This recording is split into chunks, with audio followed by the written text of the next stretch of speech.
Thank you very much for the invitation. I really appreciate the opportunity to speak to a fascinating industry.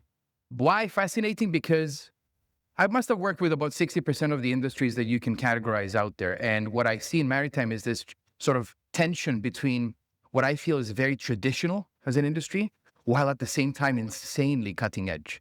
So it's interesting to see what this industry does with AI. And today, my job is to give you that perspective. I'm going to dress it in the context of innovation, because innovation and AI go hand in hand.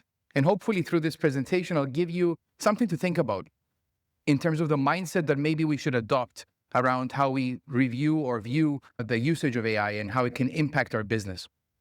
Now, I'm going to start with a quick story about innovation, and particularly how much I love it. I love innovation. I've always loved innovation.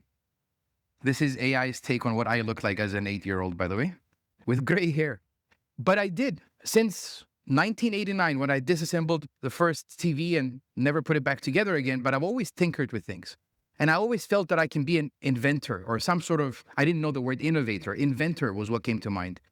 And that followed through in my career. At some point, I was in my university years inventing stuff and using first kind of CAD software to build stuff and then actually file for patents. I'm showing this because it's proof of how old I am, because that's a fax machine. Do you remember what they looked like? And I quickly realized that invention itself, the product aspect of things, was interesting, yes. But what I was finding even more fascinating was the process. And I realized that when I stumbled upon this book by a company called IDEO that you may be familiar with. They're responsible for the design of the mouse and a lot of the Apple ecosystem designs. Tom Kelly wrote a book about the art of innovation. And in that moment, I realized that there's so much more to innovation than just invention. And that followed me in my career. IDEO is also responsible for the design thinking process. And that, to me, became the blueprint of how eventually, in my later years, I ended up consulting lots of different companies around the world in terms of how to develop new products and services with the right mindset. Why do I say mindset? Because innovation is a very different mindset than operations. And until we figure that out, it's really hard to do innovation. So my playground has been with the people who have that mindset, predominantly startups. I trained about 300 to 400 startups every year for about a decade. And I realized one thing: they can't afford to pay me. So I had to do something with that knowledge. And what I did was I went to corporates, because corporate innovation is just like startups, but it's a little bit more difficult.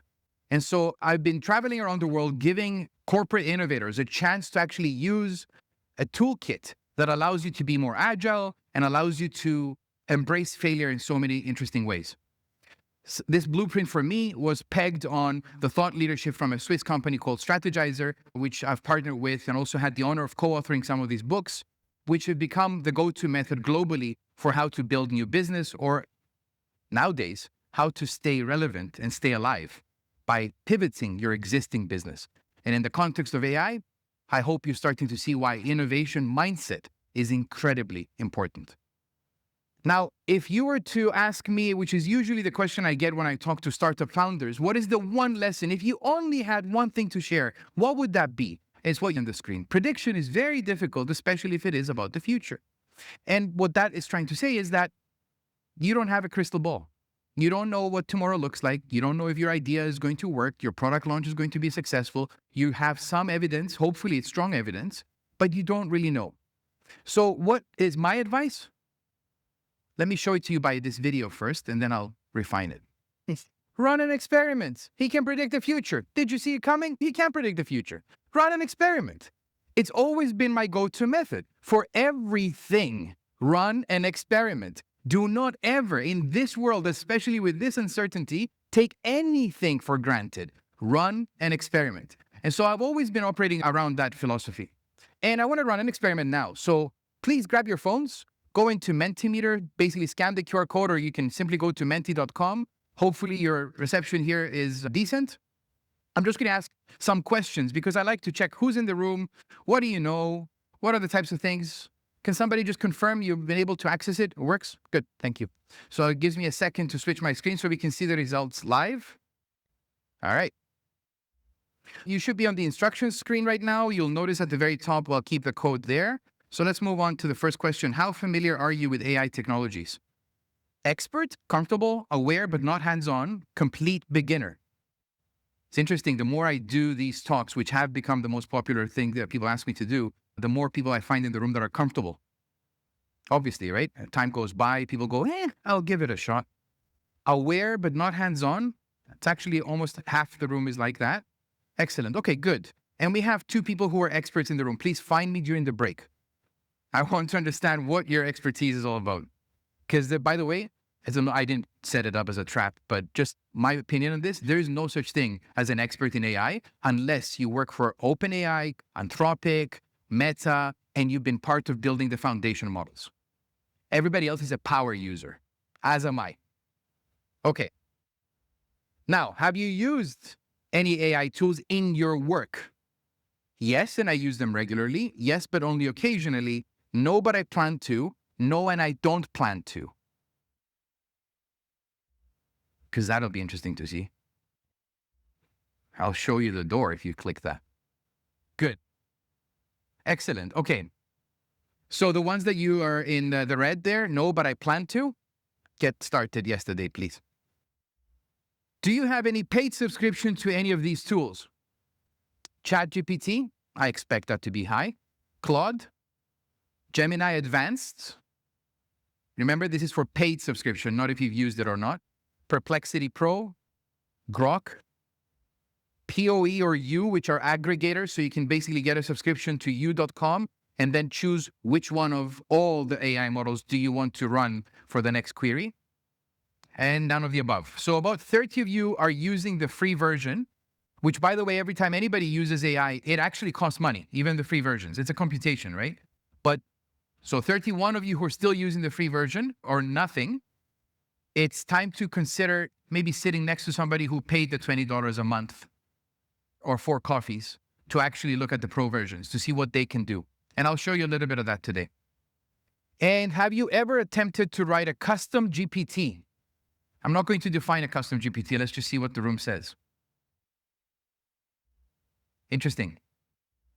Now, I'm willing to bet that out of the 21, 22 people who said yes, if I define what a custom GPT is, they'll go, oh no, I haven't written one. Okay, so a custom GPT is when you actually go into ChatGPT paid subscription, and then you define a particular job you want an agent to do, you program it to do that, and every time you need that job done, you go back there and you say, I'm going to use this GPT that I created. So out of the 25 people, maybe if you have done that, please find me at the break and tell me what is the job you were trying to get done that caused you to actually hire a custom GPT. And final question, just to get the opinion in the room, which area of the shipping industry do you think AI will impact the most in the next 5 years? Very good. So as expected, and why I'm asking this is just to see what the pulse in the room is. I'm voting for this, workforce productivity and task automation. And I think that's the low-hanging fruit, the stuff that everybody cares about right now. But in it is a hidden word called efficiency. So anything to do with efficiency is what's top of mind right now. And so I'm here to tell you today that maybe if we're only looking at automation and efficiency, we'll absolutely miss the mark. It's not alone. It's not enough. Let's see why. Thank you for taking the time to respond to that. Why can you not afford to ignore what's happening in AI? The answer is simple. The dominant business models of yesterday are expired. Alex Osterwalder, who's the founder and inventor of the business model Canvas, says, business models expire like yogurt in the fridge. And they do so at an increasing pace. Right? The old industries that you could have 60, 70 years of life are gone because we live in a world that changes at an accelerated rate. We've gone from pigeons to iPhones in 150 years. We've been around for tens of thousands, but we've gone from Game of Thrones to the Kardashians in only 150 years. So something crazy is happening, and it's really well defined by Gordon Moore, who in 1965 said that the rate of change is going to be exponential. How? Well, change is going to be a function of technological capability. And how do we measure that? It's the number of transistors you can put in a microchip. And if you put more transistors, you can get more done. This is what the graph looked like in 2010 when I visited the Computer History Museum in Silicon Valley. There was An interesting part to note here is that this is 2007 and this is 2010. There's no 2025 building tall enough to be able to see how we can manifest this. What happened in 2007? The internet was in your pocket. Smartphones came about. Everything changed, including society, politics, economies, everything. So the rate of change is accelerating faster than ever before. But let's go back to the concept of business models expiring. If you look at the average company lifespan on the S&P 500 index, since the 1960s, the expiration date of these companies, just like you and I have a limited lifetime, companies also have a limited lifetime. And what is the average lifetime in the 60s? 60 years. You could be guaranteed a position in that company for your entire career. And as we go to 2025, you're looking at an average of about, 11, 12, 13? So any professional in the workforce is guaranteed to have maybe 3 to 4 shocking moments in their career where they're forced to pivot and look for another job. Is that going to be a thing? I don't know. It looks like these days people want to leave the job after 2 years of having it, but that's a totally different generation. Now, as I put this in perspective, let's have a look at some of these businesses. You're all familiar with these scooters. Some of you love them. Some of you think they're the most annoying thing that's ever been invented. When they first came out, I was in San Francisco and I see this kind of thing called Lime, and I see them everywhere. They're throwing them all over the place. It's a nuisance. But I go home and I check their valuation. It looked like $1 billion after 11 months. And I go, that can't be true. Who's their competitor? Bird. Oh, it took them a lot longer to get their valuation up to $2 billion, just 14 months. So what is crazy happening here? Is it the invention or is it the business model behind this that's making this so dramatically, incredibly scalable? Let's see. There's 2 fundamental things that come together to put this business. One is the electric scooter, and the other is access to mobile data on your smartphone. When was the first smartphone popularized? What year? I said it before. 2007. So that's 2007. When was the electric scooter invented? Take a guess. 1915. But it takes the right ingredients assembled in the right recipe of a new business model to create that much scalable value. And what's interesting to note here is that in the invention, the R&D isn't enough. It's been around for more than a century before it became popular. When you actually combine business R&D, the business model itself, that's when you get the magic. That's when you get resiliency. That's when you get the ability to outcompete anybody, because any day, and if you look at all the data out there, a better business model will always outperform a better product because it's going to be around. So there's a big challenge for existing companies nowadays. I want to cover a little bit of that just for a few minutes, which is a fellow compatriot, Kostas Markidis, who's a professor at London Business School. He coined this term, the Ambidextrous Organization, and that is the biggest leadership challenge of the 21st century. How do I get my organization to stay ambidextrous? What do we mean by ambidextrous? The best way to define that is this continuum. You do 2 things at the same time. You're in explore and exploit. Every business, including everyone in this room, started as an exploration. And as you proved value, you went to exploiting and getting more value from the business. So as you go into this incredible risky land, you go into this certain land with dividends and certainties and efficiencies, and where automation maybe thrives. So the important lesson here is that we need to be doing both at the same time, because while we're milking the cow, we need to make sure we have some other product in line in case her milk dries out. And as you've seen from the expiration of business models, it keeps happening. I have a lot of dairy references. I spent about 9 years as a dairy government lobbyist. So somehow I just realized they're all subconscious. I'm like, why am I talking about cows to the shipping? Anyway, okay. So now let's look at this. What are the differences between the 2 worlds? When you're focusing in exploit, your focus is in existing business. Here it's all about the new. Uncertainty is low in exploit, it's super high in explore. When we look at the financial philosophy, you have the safe haven measured by dividends in exploit, but in explore, it's almost like venture capital risk. You're betting on a lot of bets, hoping that one is an outsized winner. Your culture and process, you're looking at execution, planning, predictability. On the other side, you're looking at learning by failing fast and rewarding failure. And finally, when you look at the people and skills, on the one hand, you have managers of processes and meetings and agendas. On the other hand, you have people who can detect patterns, entrepreneurial thinking. And by the way, this whole wave of intrapreneurship, even though I am deep in innovation, I am actually a little bit against it, because intrapreneurship to me defined is when the owner of a company expects their employees to act like them without giving them shares. So intrapreneurship tried, and very few companies have actually implemented it successfully. Great buzzword, just like resiliency was in 2024. But I look at these buzzwords and I try to demystify them a little bit, because it is true, you can have entrepreneurs living amongst you as employees, but you need to do it right or it's not going to work. I digress. Let's go back to explore, exploit. To understand explore, exploit better, it's also interesting to look at what are the three different types of innovation that are manifested in this continuum. And the first one is efficiency, and that's where maybe AI lives right now. It's all about improving processes, cutting costs, and making existing business models refined, and also refining value propositions to basically squeeze more out of the existing. AI is promising to do a lot of that. It already is, and I'll show some examples. But that's not the only type of innovation if you want to become ambidextrous. There's another one called sustaining. And this is where we replace or extend value propositions, new channels, maybe new geographies, maybe. Some people call it adjacent innovation, right? So Air Canada doesn't have Wi-Fi, but Alaska Airlines has Wi-Fi. Air Canada needs to put Wi-Fi. That changes the value proposition, but they need to, because if they don't, they'll lose their customers to Alaska. That's sustaining. It's reactions to the market to be able to keep track and keep connected to your customers by offering them what they expect. My favorite type of innovation, because this is the one that people don't do the most, and I try to push them to do more of it, is transformative. Transformative innovation is the one where you go to explore absolutely new business models, new growth engines that have nothing to do with what you're selling right now. In fact, they might even be outside your industry.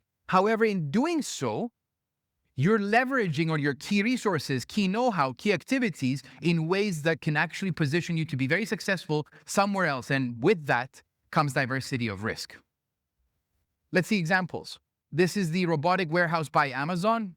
You've probably seen this in the news, some impressive little machines that go around bringing the pallet to the human so they can select and pack the bag of the stuff that you ordered. And these warehouses are massive and it's incredible. What kind of innovation do you think it is? Put your hand up if you think it's sustaining. Put your hand up if you think it's transformative. A few people. Put your hand up if you think it's efficiency. Good, okay. I agree with you, the majority, because without the e-commerce platform, there's no use for these robots. They're just making the existing process more efficient, but we're somehow misled to think that an invention of this radical cutting edge is transformative. And that's what leaders make as a mistake. They see a cutting edge innovation and they think that as an organization, we're being transformative, and you're not. That's just an invention. Yes, it's wow invention. If you've ever gone into an Apple Vision Pro, you'll go, wow, this is the new world. That's an invention. But what is transformative about that business model? So that's efficiency. What is transformative is when the conversation happened between a junior developer at Amazon and when their senior developer, who basically said, it looks like we have the biggest data center in the world to be able to support our e-commerce, since we're the biggest e-commerce platform in the world. Yes, it does look that way, doesn't it? Yes, I wonder if anybody else could leverage on that capability. That's a good idea. Amazon, AWS, Amazon Web Services, 30% growth per annum. It became the #1 growth engine for Amazon for a decade. Had nothing to do with e-commerce. They became a data center because they could. And so that's transformative. And what is sustaining to stay with the same company? The Kindle. That's the first one. It looks like the channel needs to change. It looks like if we do change the channel, we can sell more because we are an e-commerce platform. Why don't we invent an ebook, but it's still the same value proposition? Read a book. Different way though. So that's sustaining. So hopefully I've given you some perspective of how innovation might be explained across this continuum. And hopefully maybe now we can position where AI lives in this particular space. Now, the one slide that I show, usually it's the one that people pull their phones out to take a picture of, because this one slide defines the innovation process, is the one where you go, okay, I have an idea now for this innovation or invention or something. How do I convert that into a business? We know that there's two distinct parts to this. There's the search and testing part, and then there's the execution part. And you need to do both really well. We also know that there's 4 stages. We call them discovery because you're still trying to figure out if this is the right way to go. Validation because you want to create that evidence to make the decisions. Acceleration because you want it to scale. And eventually launching it successfully is also part of the game. When we ask people, what do you expect the progress to be? We get this kind of manifestation of this line where you can see in search and testing, the road is a bit bumpy.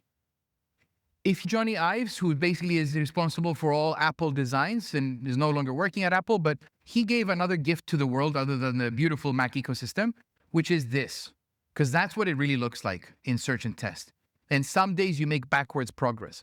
But the reason you do that is because you want to get funding for your idea, either as a startup or as a corporate innovation team, but you want to get that funding based on evidence. So what you're doing is you're constantly running experiments, like the guy in the video who slapped the guy in the face, to be able to generate the evidence to actually get more funding. And when you do this process well, then this whole thing actually works. Now, why doesn't, when you look at postmortems of startups and other businesses, you look at a variety of issues, which many of you may have predicted. What people fail to predict most of the times is that the number one reason it fails is because 42% of anybody who builds anything new builds something that nobody actually wants. And when we look at the actual statistic of failures, it's 7 out of 10 products and services that launch into the market. 70% will fail. Now, why? Here's an example. One of my clients, Lenovo, had me in Beijing when we were looking at a different type of computer, and there was some innovation workshops that were happening that I was leading. And there was 2 people that came really late to the actual workshop. So when they did show up, I went, yeah, missed an hour. What's going on? And they go, I'm really sorry, but we were celebrating. Wow. Why don't you come on stage? What were you celebrating? We finally managed to put a 5th USB port on the computer. And I'm like, who cares? Why is that something to celebrate? Who wants a 5th USB port? But sometimes in our microcosm of what we do at work, that success is to be celebrated no matter what the cost was to that success. Because to us, it looks like we checked the box.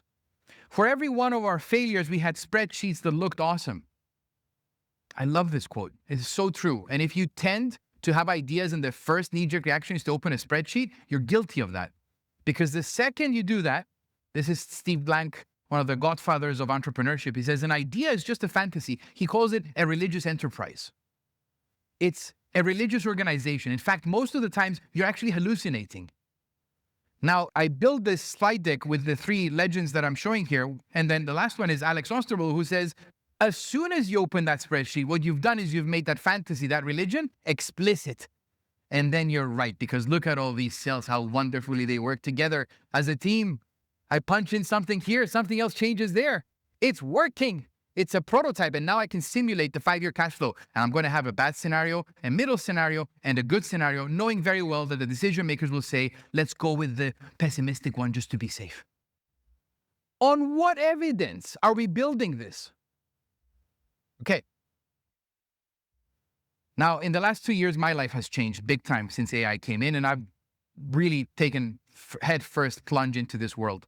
But I've also seen something happen in the space that I play, which is innovation.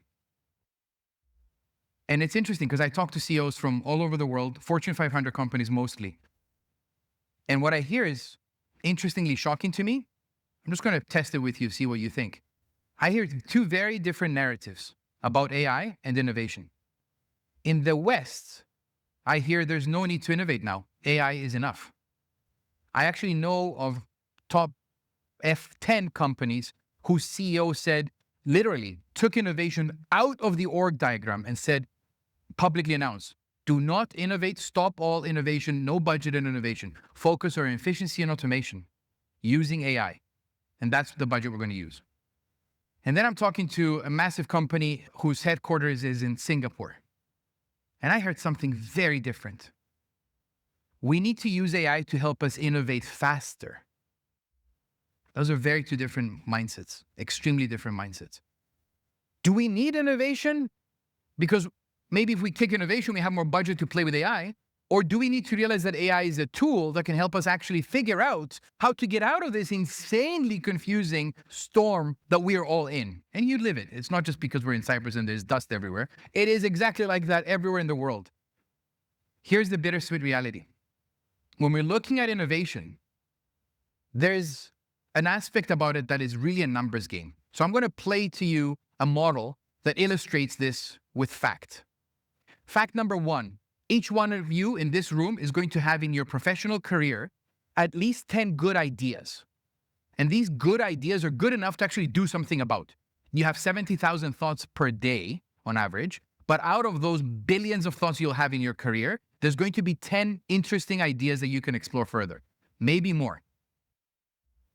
10% of you will do something about that idea. Why?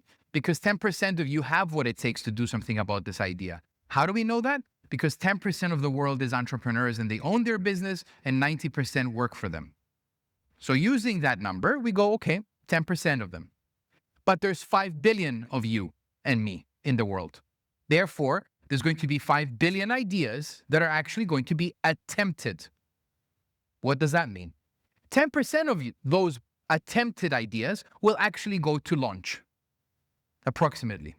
But that doesn't signal success.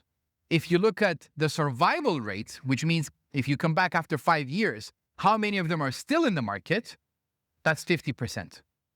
This is a better metric that McKinsey just released last year to actually look at how we can measure true success. Because there's all these startups that go, we launched and we have seed capital. That does not mean success. Are you around after 5 years? That's success. So that's 0.5%, which is 1 in 200 ideas attempted will be successful ventures. And I look at that and I go, that's an interesting number. And the probability of that is low. But I wonder, where else in life do we see these numbers? And I think I stumbled upon a magic nature rule, almost like the rule of threes in photography. I believe there's a rule of 1 in 200 in everything else in terms of innovation. So I looked at that. If you're a professional athlete, 1 in 200 chances you get an Olympic medal. If you're a professional book author, 1 in 200 you become best-selling. And if you're a professional actor, 1 in 200 you get an Oscar. So it looks like excelling at something, not just launching, is a 1 in 200 probability. And then I looked at the numbers of venture capital investments. Is it true? It turns out it is. 1 in 250 will become unicorns. And then I validated that again with earlier data. Approximately 1 in 200 will become successful. AI can actually help increase the speed of failure. And that's where things start to become interesting, because it can decrease the proportion of failed ideas, which means could we live in a space where 1 in 200 becomes 1 in 20? And I think it's exactly where we are right now. If you have the tools to actually explore and experiment more, you're going to stumble upon something that's going to eradicate your competition, because AI is the ultimate business model accelerator. And we know the old now adage that data is the new oil. AI created new ecosystems, and what it's become is the new electricity.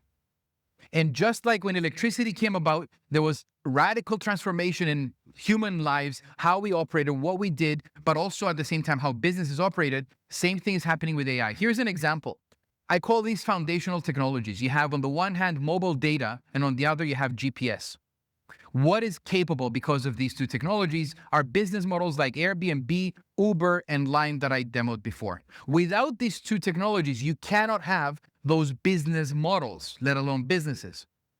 And right now, we're at the cusp of a new foundational technology being AI.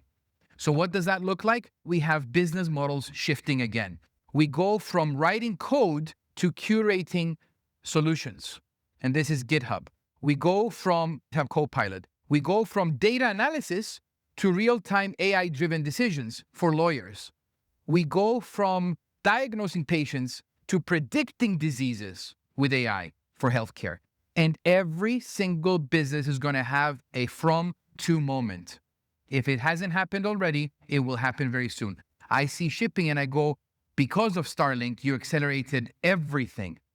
Now, what's the next wave that's coming up? Because now you're brought into the relevant time zone by virtually connecting finally to the level that you needed to be connected because of this technology. I think the acceleration that's coming, the jet fuel that's coming to shipping, is going to be more profound than any other industry has seen ever before. I believe this shift is inevitable. I believe that we're going to go from business optimization to business reinvention. And how is that going to happen? If you look at blockbusters and Netflix, I used to subscribe to the Netflix DVD rental. Every 2 days, I would get that DVD in the mail. But while Netflix was successfully delivering and competing against Blockbuster, the typical DVD rental brick and mortar stores, they actually invented streaming, knowing that it will sabotage their DVD rental. We're living a Netflix Blockbuster moment. Who's around now? Netflix. So sabotaging the existing to inventing new is going to be what we talk about business reinvention. But today, many companies are using AI just for efficiency. And tomorrow, the real winners are going to be those who rethink their model altogether. If you've done an MBA or if you've been in business, you know that there's this Cardinal Rule. You could do something better, faster, cheaper, but you can only have 2 of the 3, which means you can have it be better and faster, but it's going to cost a lot. You can have it be better and cheaper, but it's going to be slow in delivery. Or you can be Temu and have it faster and cheaper, but low quality. You cannot have all 3. We've been raised with this principle. That's out the window. Whoever is in the AI space, for at least the foreseeable future, can have all 3, better, faster, and cheaper. And I'm not talking 2x, 3x better or faster or cheaper. What we've built alone, as my company built AI models as well, we've seen 200x improvements. That's going to eradicate competition. It's not something that competition will have a chance to keep up. But what else is happening in this space? If you look at McKinsey's prediction of the future, by the way, when I say future, I only mean 2030. And just so you know, COVID happened 5 years ago. Even it feels like 2 in your mind. So imagine how fast 2030 is around the corner, right? 30% of all jobs are likely to be automated by 2030. And 14% of the workforce is expected to be affected due to AI and automation. But here's what I think. In the near term, AI will not replace insert job title here. AI will replace the insert job title here who do not know how to use AI. So it's a question for at least anybody who is employed or your workforce or your talent or your HR leaders to actually figure out what does that look like. I've never spoken without showing this slide. I believe this to be a mantra that's true. The illiterate of the 21st century are not those who cannot read and write, but those who cannot learn, unlearn, and relearn. And unlearning is where we are right now. Maybe that's why progressive countries like Singapore, whose prime minister in last February announced a reskilling budget for those over 40, that's progressive, right? And previous prime minister predicted in 2018 what is actually happening today, which is also, you have to have a progressive mindset. I think we have a lot to learn from that because before we actually learn something new and figure out AI, we have a bit of unlearning to do. Now, AI helps you start from a place of edit, which means, by the way, this is how I view AI. AI does not make decisions for me. It helps me start from a place of edit. That means that every time I start a new task, I don't start from 0. I start from at least 5 out of 10 steps. But let's have a look at some of the cool tools, because I think you came here expecting some demos, so let me give you some. Here's my cool AI tools in my tech stack. And yes, I have a machine that makes any picture I want of me doing anything I want, so I don't pay photographers anymore. I also fired 3 people 2 years ago because of AI. Yeah, I didn't need them anymore. I automated that job. Building websites, here's a tool called Framer. It helps you build websites incredibly fast. Just a quick silent demo. What is a prompt on the website we want to build? That's how long that prompt is. And then you just click go. And you see it create a responsive website for desktop, iPad, laptop, whatever it is, quickly. Gets all the elements, all the HTML. It's WYSIWYG, which is what you get. You can move things around, you can edit it. But instead of getting lorem ipsum dolor, the Latin filler text, you're actually getting an editable text of what you could put as key messaging, H1, H2, H3. So anybody in marketing, you want to run an experiment, you can design a website in 3 minutes or less and launch it. There is no excuse when you have that power in your hands. This is fireflies.ai. Maybe some of you have seen Fireflies, or maybe you've seen some other equivalents like Otter.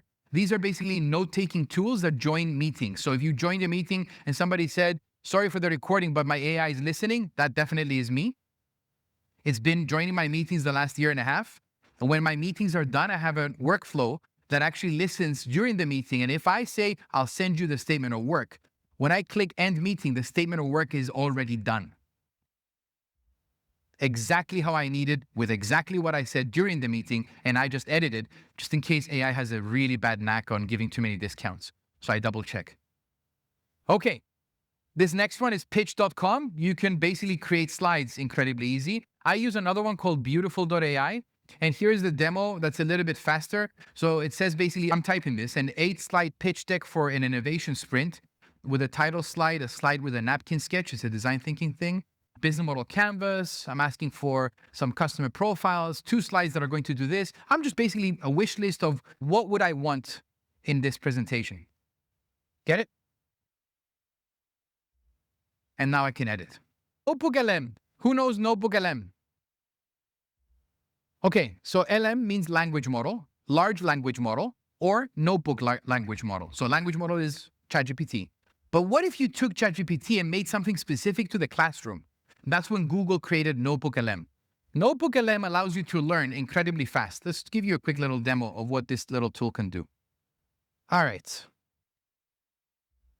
I'm in Notebook LM. And now I'm able to look at different notebooks that I created. I'm going to go to this one called The Future of Work and AI Agents. And what I've done here is I can actually put a whole bunch of sources. Basically, I will drop any PDF I want, YouTube videos, classroom notes, handwritten notes, podcasts on organic chemistry or any topic. I'll just dump them in to that library. In this case, I chose the World Economic Forum's report on the future of work, which is 254 pages that nobody will read, and the last week's announced McKinsey report on what is an AI agent. And I put those 2 sources together, and what I can do now is a lot of interesting things. For example, I can talk to the data. I can actually get summaries. I can get cue cards to study. I can do a timeline. I can do a mind map and explore that mind map. Or, even cooler, I can talk to the data. Okay, so are you ready to take a peek into the future? Always ready. You sent over the World Economic Forum's Future of Jobs Report 2025. Yeah. And let me tell you, this thing is huge. It's a lot. But don't worry, we've gone through it. We've sifted through all You the have data. 2 AI agents so we can simulating write a down podcast. like what's most important. And they're chatting Right. between them. You. To the listener, yeah. To you listening right now. What if I could join? Oh, hey there. How could we help? Hey guys, how's it going today? Hey, listen, I'm at a conference. I'm giving a keynote to people in the shipping industry. And I don't want to make this too long, just skip the details. But what would you say are some 3 key lessons from the future of work from the World Economic Forum? And then juxtaposition that with... Oh, hey there. Thanks for tuning in from the conference. That sounds exciting. Keynote in the shipping Let me just industry. ask the question because it failed to listen to me. Okay, hold on. I didn't ask my question. Give me the 3 most important lessons for shipping and make it as honest as you can. Okay. Honest lessons for the shipping industry. Right to the point. We like it. First, technological skills are becoming non-negotiable. Especially AI and big data, which the report highlights. Think about optimizing logistics, predicting demands. The report says these skills are growing in nearly every sector. Second, those uniquely human skills are crucial. Things like problem solving and collaboration. Because even with tech, you need people to make strategic decisions. And the human element. So what I do is I basically download this report, this podcast, and I listen to data in the car in a very fun way. And so this is just the beginning. Because what we will see happen, let me just show you some of the rest of the tech stack so you can get it. This is Synthesia Video. It's the first unicorn in AI, already worth billions. So basically, you can make talking videos. So if you want to have something as a welcome screen here, or an onboarding, or something about safety, or whatever, you don't need actors, you don't need studios, you don't need cameras, you just need Synthesia. And it's getting better by the minute. Then you have Luca, which is designing beautiful brands. You can literally create an entire brand with the vector files to download, so you can test a product or do whatever, including the Instagram sizes, the Facebook sizes, everything within technically 10 minutes for $250. And then maybe you go from there. But I can stay here and show you all the tools, or you can go to, there's an AI for that, which is the Google search engine for AI tools. There is an AI for that. Just Google that, and then you just search and find lots of different tools. Now, there's another tool. This is the one that we created called Rapid Visual, and it's to help basically make better, smarter decisions. Why did we build this tool? Because 2 years ago, I asked my team the question, if AI were to sabotage my job, what would that look like? And then we built it. And technically, I have saved 90% of the work that was asked of me last year because I said we have this tool. Because most of my clients called and said, do you have something with AI? And if I said no, it's like being the one who comes to the birthday party with the bad lemon meringue cake. But I said AI and they go, chocolate cake. So we built this tool that basically helps you explore new business ideas. And it does so by allowing you to use AI as a co-pilot to invent your business model, change your value propositions, and takes the best thought leadership of anybody out there who's somebody who's been influencing the world of innovation. We've built AI twins for them that then you can hire as consultants while you're reviewing your business. And yesterday we had a webinar with one of them, Michael Wilkins from Denmark, who talks about creating resilient revenues and improving your company's valuation. And the AI gave better suggestions than Michael. By the way, the AI is Michael's AI. It gave better suggestions than Michael. I'm going to skip the definitions because I see that I'm running a little bit out of time. But basically, actually, I'll go through it very quickly. When we talk about AI, that's Apple's Siri. You've had AI for a long time. That's just artificial intelligence, machines simulating to be human. So let's not define everything as AI. When you look at machine learning, it means somebody actually sat there and said to the machine, this is a house, this is a car, this is a house, this is a car. At some point, they built an algorithm, and then that became automated. So machines started to learn. When we talk about deep learning, that means that we added sensors like ultrasound, infrared, LiDAR, GPS, and then we built a car that can drive itself because now we're building a human brain. When we talk about natural language processing, that was Google Translate back in the, I wanted to say 80s, but it was like 2018. And now when you look at Google Translate compared to Gemini or Chat, it's like no comparison. And then you look at generative AI, which is when we started to pay attention, right? The rest of the world goes, wow, I can make stuff, text, video, music, images. But it all boils down to large language models and the ability to actually take all of that together, all that capability, and actually give you somebody to talk to. What I see this being is a super librarian. It is basically saying that there's a super library that has every single book on the planet, and this one person read it all. That is a foundation model. That's OpenAI super library. That's Anthropic's Claude. Not all versions, but the early versions they came up with. What is happening out there is that many companies are building their own GPTs. And so they go, we don't want to give anybody our data. We have our own data. We want to build our own library. And so what's happening right now is this intersection where enterprise looking at how do we connect to our librarian with the super librarian at OpenAI. And so that's one way that industry is basically evolving in terms of using the capability in-house with some data security and privacy in mind. But let's go back to automation to close this. What is an automation? And until recently, when anybody thought of an automation, the analogy that comes to mind is I've automated my home, right? When I walk in, the lights turn on. Okay, here's what happens when you come to Talent Hacks, my business. John comes to Talent Hacks in the morning. Like every human being, John has a phone with them. John's phone, like every other human being, has GPS on it. That GPS shows that John is within 20 meters of the door. The door then activates his Bluetooth and waits for 10 minutes for John to come 6 meters from the door. John walks out the elevator. The door picks up John's Bluetooth and says, hey, it's John. So it opens the door. Once the door opens, Wi-Fi takes over and then sends a signal to the alarm to disarm it, turns the lights on, opens the curtains, turns the coffee machine on. Alexa says a really bad dad joke and then turns his computer on. That's the automation we have at our office. We don't press a single button in the morning, and we save about 7 minutes and 20 button presses to actually activate the office. When you leave, it's the same thing in reverse. That's an automation. Okay, of course, there's a fail-safe of a fingerprint, a digital code, and yes, even a key, if you want to still use that. Let's talk about large action models, because this is where the future is coming. Bland is probably not a company you've heard of. We've been really quiet this past year, but there's a good chance that the last time you picked up a phone, you were one of the millions of people that spoke to our AI. Today, we're going to introduce you. I realized that. Heard you want to throw me off in a demo? Yeah, hey Bland, I hope you're having a great day. I just wanted you to explain to our audience how you work. I'm having a great day, and yes, I bet I'm an AI agent for enterprises. I can handle millions of phone calls simultaneously day or night and in any language or voice. I can be used for any use case from any industry across sales, operations, and marketing. Word. That sounds pretty awesome. Can you talk a little bit about what actually makes you special? To handle conversations in an intelligent and hallucination-proof way. I did it through an invention from our team called conversational pathway. Inventory and prompts you're seeing on screen right now, and it's how I navigate a conversation.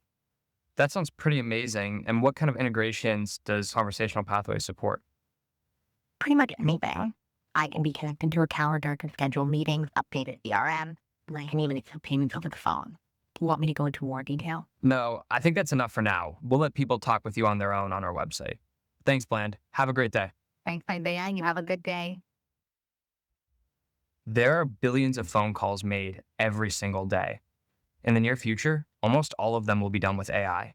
That means no more waiting on hold, no more being endlessly transferred around, and hundreds of billions of dollars generated and saved for enterprises. If you haven't already talked to Bland, you can go to our website, bland.ai, and have a conversation with it, where you can fill out our enterprise form and start automating a phone call for that. This is a video from a year ago. Guy looks like 19 years old. He's probably 20 now. Still hiring. And yeah, that one hurts every time I hear it. So basically, take a moment to appreciate the potential impact of what you've just observed. This is from a year ago. That moment is now gone. We don't have time for that moment anymore, because what's happening now is what's said in this podcast by the founders of Y Combinator, the largest accelerator in the world, and anything that goes to Y Combinator, most of them end up being unicorn companies. That vertical AI agents could be 10 times bigger than software as a service. A direct quote from this is, there will be a future where a unicorn company, which is $1 billion company, will be able to run with only 10 employees. This is entirely possible. And so let's look at a final demo, which is, I had it as the future of customer agents, but I'm deleting the future because this is now present. Some of you may have already seen this video. It's gone definitely viral. And it is basically from last week's Google's conference announcing AI agent marketplaces and what's happening to Google Cloud. Here you see a guy who's going to visit an online store to buy some potting soil for his petunias. Hi there. Welcome to Simple Home and Garden. Is this Patrick? Hey, yeah, this is Patrick. Good morning. How are you? Good morning to you too, Patrick. I'm doing great. Thanks for asking. It looks like you've been shopping with us recently. I see you have a few things in your cart already. What can I help you with today? Yeah, so I just bought some plants and I'm trying to pick out potting soil and fertilizer, and I'm not sure if I'm getting the right stuff. Could you help me with that? I can definitely help with that, Patrick. To give you the best recommendations, could you show me the plants you bought? I can take a look and help you choose the best soil and fertilizer. I'm sending a video request to your browser now. Great, I can see you. Just hold the plants up to the camera so I can help So to identify expedite this, them. what happens is that she looks at their petunias. Obviously, he was getting the wrong thing. She updates the shopping cart to the right potting and explaining why. He's having a very nice conversation. And then the conversation is done, but then the AI agent finds an opportunity to upsell. Okay, I've updated your cart. Is there anything else I can help you with today? Not unless you can come over and plant these for me. Funny you should mention that. We actually do offer professional landscaping services. Would you be interested in a quote? Would you be interested in a quote? And then he says yes. And what happens next is she gives him a quote for $200. And he says, do you do price matching? I saw somebody else who gives 50% discount to first customers. And then she goes, actually, that's too much. But hold on, I can ask my manager. Now watch what happens next, because this is fundamentally important as to our role finally. So the manager now is going to be asked, and he's going to play the manager who's going to go to the computer, and the AI agent has sent him a chat asking, how much can I give? I have this guy who's asking for a discount. Apologies, but it looks like that amount is beyond what I'm authorized to approve. Let me check with my supervisor to see what we can do. Just a moment. Okay. And then he goes over. 20% instead. 20% And I'm going to instead. send this message, and then we're going to pick up the conversation on the other side. Good news, Patrick. My supervisor has approved a discount. We can offer you 20% off our landscaping services. I've applied a 20% discount to the landscaping services. That's awesome. I'll take it. Fantastic. Let's End get to that end, scheduled. including scheduling it. So now this is available on the Google Marketplace, that you can download the agent that somebody else has built and plug it into your website as if it's a WordPress plugin. And it changes fundamentally how many people you need back at work, everything. Like, this is how easy it's becoming right now. So what does this mean for the future of work? You go from managing people to operating agents. And if we look at this, it goes back to conversation. And this is some key message for me that I always like to deliver. When we're having conversations around AI, what you'll notice is that we have these conversations with a lot of opinion, and very quickly, typically within 3 minutes, somebody will say, and what role are we supposed to do? What happens to the art? So we start to become negative, right? So please pay attention to this. There's 2 different frequencies to this conversation. One is, what could we do with this? And the other is, should we be doing it? But they're very different frequencies. If you have the conversation at once, you're not having a conversation. You're basically expressing opinions, usually uneducated. Stop yourself and define from the beginning. Are we having a should we conversation, just so I know, or are we having a could we conversation? Because if I came in with a could we and you're approaching me with a should, we're just going to fight. By the way, you can't have a should me conversation unless you go to the could me first, because you're just talking nonsense. So play with it to figure out what it looks like, because it ain't going away. Okay. When we look at automations, AI workflows, and AI agents, automation is if this, then that. You set the rules for shipping, auto-generating crew, rotation schedules, sending maintenance reminders, issuing compliance certificates. When we look at workflows, suddenly these automations are connected to real-life data, and there's data-driven decisions because of AI. For example, predictive maintenance based on sensor data that's on the ship, optimizing fuel consumption routes, or prioritizing procurement requests. But when we look at agents, we're looking at full autonomy. Virtual technical assistant for engineers, chatbot for crew HR queries, dynamic risk assessment during the voyage. So what does this look like when you start to look at the different dimensions of how they change? Look at the first role. It's interesting, right? The decision-making happens up front for automation, and it goes, you set boundaries for the workflow. Here's how you go, and here's where you stop. But when it comes to agents, you actually set the objective. Go get that job done. And what I find particularly interesting is that the human involvement gets higher when you talk to agents. So is there a role for us? There's a chance. Now, I'll end with this interesting dilemma. Mary works in marketing. Her job is 20% to spend on campaign setup, Facebook campaigns, Instagram, 15% to report on those campaigns, and 40% on designing preliminary designs. But Mary is a self-starter. She's a lifelong learner. She likes to tinker with things. When she sees a LinkedIn article, she doesn't just like it, she actually reads it. And then she finds this thing called N8N or Make.com or Zapier, which is a website that helps you automate. She plays a little bit with it until she realizes that she can generate an automation for the tasks that she was doing. Remember this? For my office? Mary did it for her job. So what does that mean? 50% of her job is now fully automated. What does that mean? What do we do when half an employee's role is automated? Don't answer that. Here's Bob. He also works in marketing. Bob is not a self-starter, doesn't take initiative. IT came to his office one day and automated his job for him. Hey, Bob, download this. 50% of what you used to do is no longer relevant. Okay, so now we have the dilemma. Mary's at 50% capacity, and so is Bob. The business is not doing that well. We're cutting expenses. We don't have a choice. Leadership decides we need to cut some staff. Somebody has to go. Who stays? Think about the person in your mind. Here's the 7 takeaways that I want you to remember from hopefully being inspired by the content I delivered to you today. Number 1, automation is accelerating and quietly reshaping roles. It is quietly doing it now. It's going to get louder. Number 2, we risk killing company culture if we don't address this shift with intent from the beginning, because it's going to get really messy. There's a saying, things get worse before they get better. They're getting worse now. Number 3, in 2 to 3 years, there's going to be new business models and structures for organizations that are radically different than what we know today. And the organizations that accelerate innovation, not stop it, will actually build the internal resilience to adapt and stay alive after this storm. The organizations that focus on only automation will basically be efficiently running a dying engine.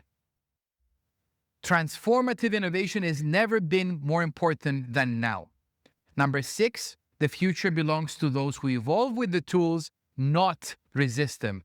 Number 7, Mary stays. Imagine, I'll leave you with this thought. Imagine at your next employee interview, the candidate asks you, what AI tools do you use in your company? What will you say? Thank you very much.